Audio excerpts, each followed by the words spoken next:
una niña que le habla a un televisor, un árbol que aparece por una ventana y se lleva a un niño, una vieja muy particular y casi cómica, unos mosquitos que no tienen sentido, una madre que pone a su propia hija a prueba para pasearla por la cocina, unas tumbas de atracción barata de feria y un televisor final en la calle. Son razones suficientes como para no tomarse en serio Poltergeist, la película que dirigió Tobe Hooper, teóricamente, en 1982. Es muy probable que ni el propio Spielberg como productor se tomara en serio esta película, sino que fuera simple y llanamente un divertimento. De hecho, él dijo siempre que el film era un recordatorio de los sueños que había tenido durante su época, durante su etapa infantil. Poltergeist posiblemente sea una de las películas más sobrevaloradas de los años 80 a la hora de hablar de la producción de Spielberg. Pero quien sí se lo tomó en serio fue el compositor de la banda sonora original, el gran Jerry Goldsmith.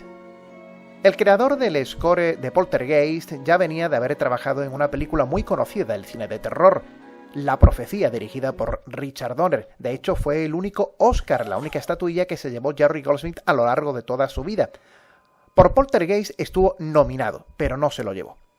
El compositor venía de haber grabado en el año 1981 la tercera parte precisamente de La Profecía, de la banda sonora. En el mismo año 1982 hizo otras obras maestras como El mundo secreto de la señora Birdie y sobre todo una de sus grandes bandas sonoras, Rambo. Y en 1983, el año posterior a Poltergeist, siguió colaborando con la producción de Steven Spielberg al hacer la banda sonora de Gremlins.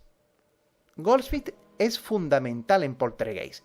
De hecho, no se queda en lo que puede aportar cualquier compositor para las películas de terror, es decir, los golpes musicales de efecto con preponderancia de la percusión.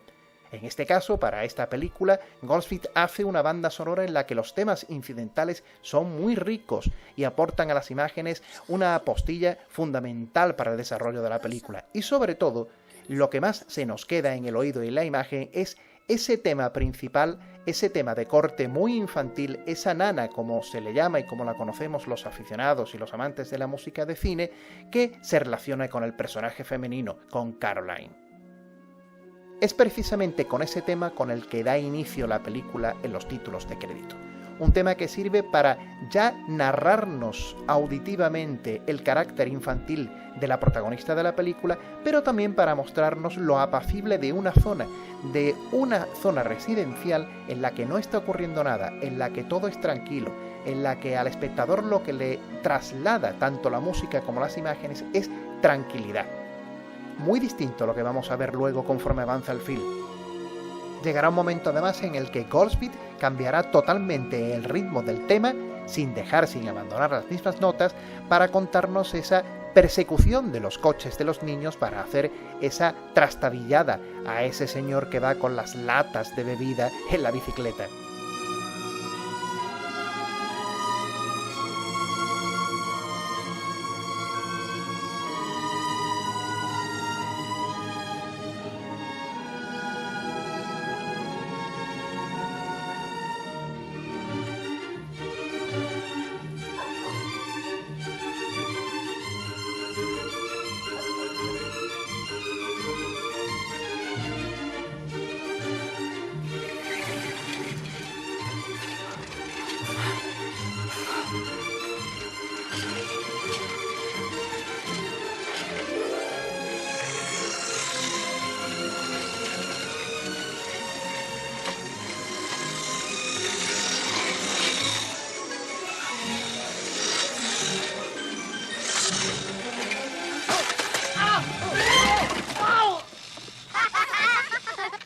Queda claro que Goldsmith también entendía de bicicletas, como John Williams en E.T.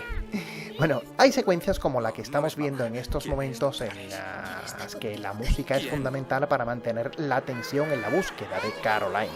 En esta concretamente la música va tensionando paralelamente a la imagen, la va apostillando, la madre se acerca a la escalera, ella intenta subir la escalera, sube los primeros peldaños y repentinamente la música cambia, se vuelve dulce y aparece el tema principal que hemos escuchado anteriormente en los créditos y que estratégicamente aparece en la película. ¿Por qué?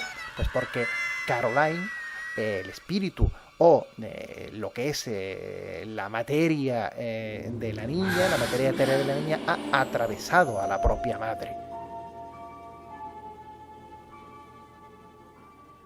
Ha pasado a través mío. Dios mío, la he sentido. La he olido. Es ella. Es ella. Huele mi ropa. Es ella, está sobre mí. Sí, es ella. La he sentido. Sí, es ella. Sí lo es. Es mi hija. Es mi hija. Ha atravesado mi alma.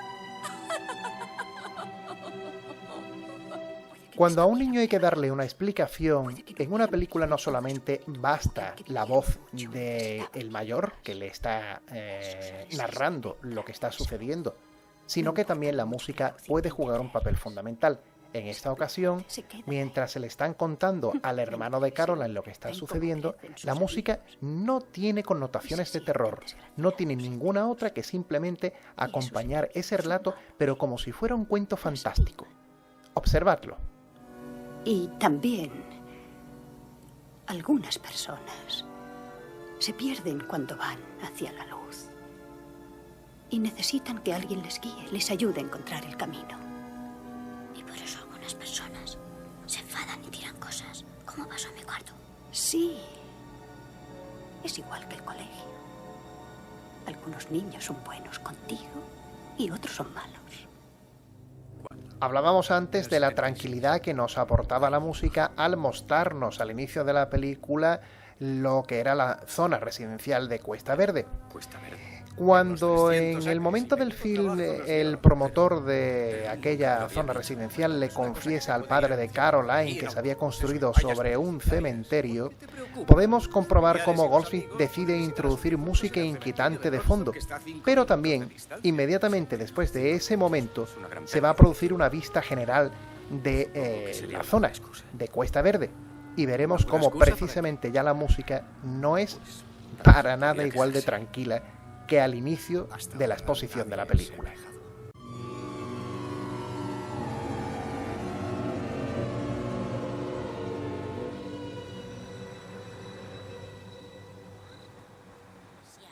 El compositor además contribuye a incrementar el sentido de la presencia de personajes o entes espirituales y del más allá con la inclusión de coros en determinados momentos de la partitura y de la película.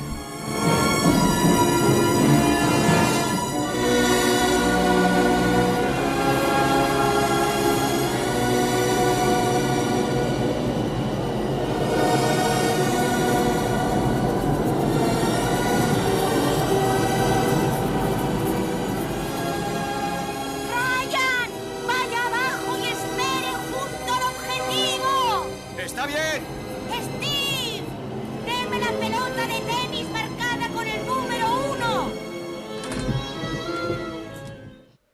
Hay una máxima entre los compositores de música de cine que es totalmente acertada, y es que el silencio también es música. En Poltergeist, cuando todo parece solucionado, cuando la casa parece ya vacía de espíritus, cuando la familia vuelve a una supuesta rutina, todo vuelve de nuevo a suceder. Hay una calma incómoda en el interior del espectador. No hay sonido alguno. No suena nada. Hay vacío auditivo. Todo se está concentrando en un momento culmen. Para ello, tanto Tobe Hooper o Steven Spielberg como Jerry Goldsmith utilizan de nuevo al payaso. Pero Goldsmith prefiere esperar al momento concreto, al momento del ataque del payaso al niño. Incluso cuando el pequeño va viendo si hay algo debajo de la cama, Goldsmith no introduce ningún golpe musical que pueda asustarnos. Lo que hace es esperar, aguantar, hasta que el momento de terror aparece abruptamente.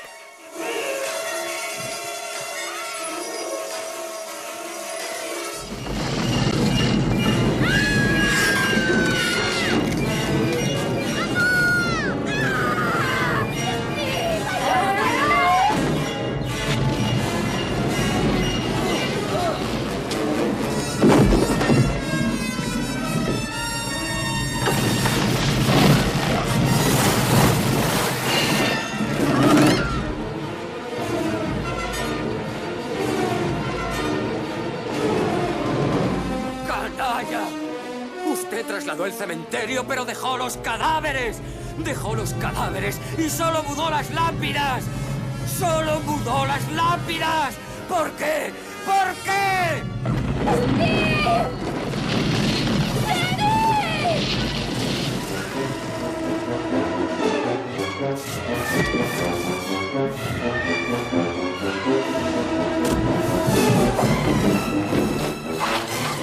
¡Las llaves!